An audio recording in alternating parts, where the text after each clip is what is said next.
Ito ang top 10 things that make sense in Japan. Sobrang high-tech. Number 10, dual opening refrigerators. Para sa mga kaluwete at kanwete dyan, ito yung ref na pwedeng buksan sa magkabilang side. Napaka-convenient lalo kung maliit ang kitchen space. Warning lang din, hindi pwedeng sabay buksan ang both sides. Kaya hindi ka mag-worry na matatanggal yung bukasan nito. Ang tanong, mag 67,500 pesos. Number 9, air-conditioned clothing. Yes, malamig sa Japan at nag-i-snow doon, lalo na pag winter season. Pero pag summer season, sobrang init doon. Kaya naman may mga damit sa Japan na may built-in electric fans. Actually, ang brand na Kochufoku ay nag-aalok ng mga shirts at jackets na may maliliit na fans na nagpapalamig sa katawan mo. Perfect para sa mga nagtatrabaho sa labas o mahilig maglakad-lakad kahit tirik ang araw. Ang presyo ng bawat t-shirt, 7,000 pesos. Number 8, transparent public toilets. Akala mo scary? No, super linis at modern ito. Made with smart glass na nagiging opaque kapag ginagamit mo na. Nakikita mo kung malinis bago pumasok. Pero once you lock it, boom,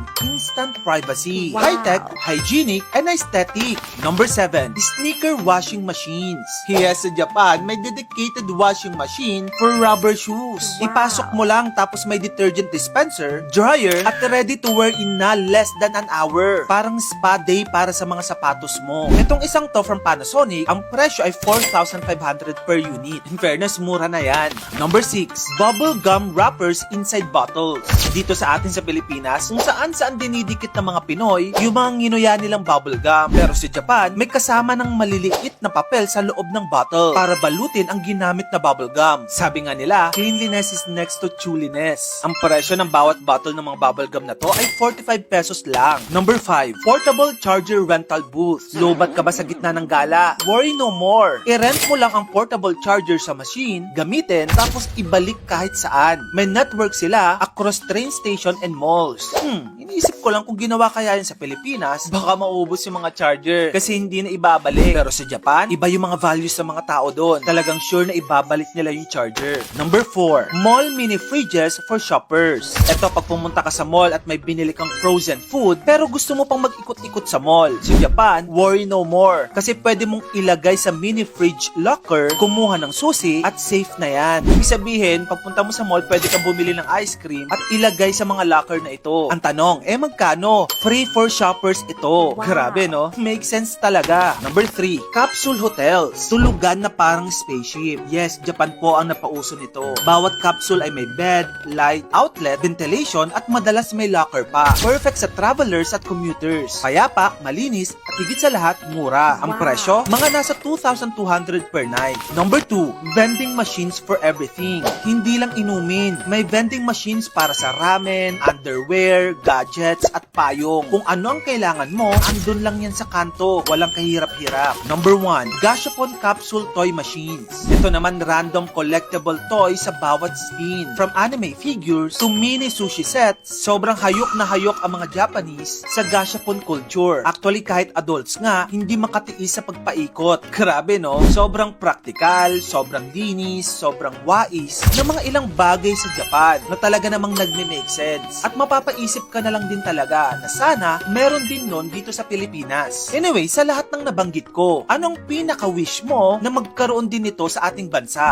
Nang pumasok ang McDo sa Pilipinas noong 1981, isa na itong global brand, billion-dollar empire. Pero bakit hanggang ngayon, hindi pa rin ito mapatumba ang Jollibee? Pareho silang may french fries, pareho silang may burger, pareho din silang may fried chicken. Pero sa laban ng fast food sa Pinas, unanimous ang taong bayan. Panalo ang Jollibee. Anong nga ba ang sikreto ni Jollibee? At bakit hindi ito matinag? Kahit kalaban niya, ang pinakamalaking fast food chain sa buong mundo. Noong 1975 kasi, nagsimula lang ang Jollibee bilang ice cream parlor sa Quezon City. Pero dahil sa sipag, tiyaga at diskarte ni Tony Tan Caktiong, unti-unti niyang binuo ang B Empire na kilala natin ngayon. Pagdating ng 1981, dumating si Ronald McDonald dito sa Pilipinas. Nagbukas siya ng unang branch sa Raita. May dalang western flavor. Pero guess what? Nauna nang umilaw ang mascot ng higanting bubuyog at simula noon, hindi na siya naungusan. Ang isa sa mga rason na nakikita ko ay ang lasang Pinoy, hindi lasang stateside. Ang burger ng Jollibee, savory, malinamnam, may umami flavor. Ang spaghetti, parang luto ni nanay. Cheesy, familiar, at matamis. Yung Chicken Joy naman, may sariling fanbase. Crispy, juicy, at emotional. Sa McDo naman, nung 1980s at 1990s, classy ang datingan, sophisticated, at may hint ng western flavor sa kanyang mga nasa menu. Kaya nga ang sabi ni Tony Tan Caktiong, you can't out McDonald's. You have to be different. At ginawa nga niya yun. Ginawa niyang Pinoy ang Jollibee. Ito pa ang isang nakikita kong dahilan. May natitrigger kasi na childhood memory ang Jollibee sa ating mga Pinoy. Paano ko nasabi? Kapag may birthday sa ating kapamilya, Jollibee party yan. Kapag pumasa si ate sa exam, Chicken Joy treat. Kapag may reward si mama at papa, spaghetti at sundae. Hindi lang siya kainan eh. Isa siyang tradisyon. Parte siya ng kultura ng Pinoy. Pag narinig mo yung beep ng cashier o nakita mo si Jollibee mascot sa harap ng restaurant, may instant throwback sa kabataan mo. Kaya naman kung yung McDo may fries, yung Jollibee may kwento. Maliban dyan, pagdating naman sa mga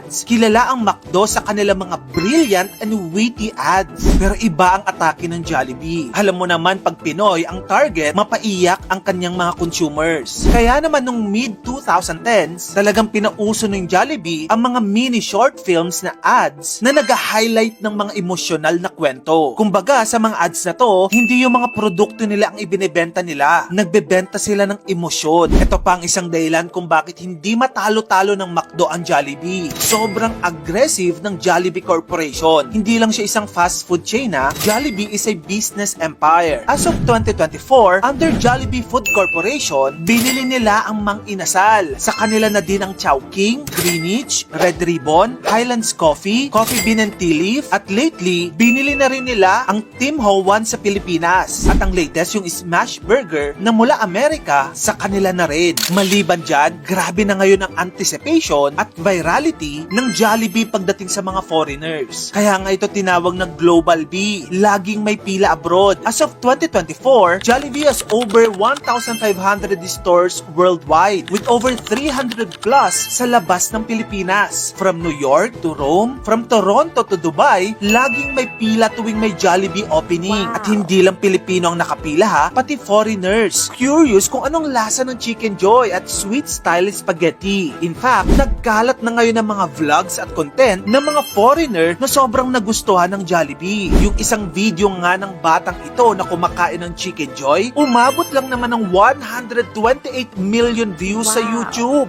Viral lagi ang mga food blog reviews. May umiyak, may nagulat, at ang karaniwang feedback, bakit ngayon lang namin nalaman ito? Sa McDo kasi, matagal na yan sa mundo. Pero si Jollibee, unti-unti nang pinaparamdam sa buong planeta kung gaano kasarap ang pagkaing Pinoy. Kaya sa tanong na bakit hindi matalo-talo ng McDo ang Jollibee, ang sagot, hindi lang kasi siya masarap, hindi lang kasi siya mura. Ang Jollibee ay kwento din nating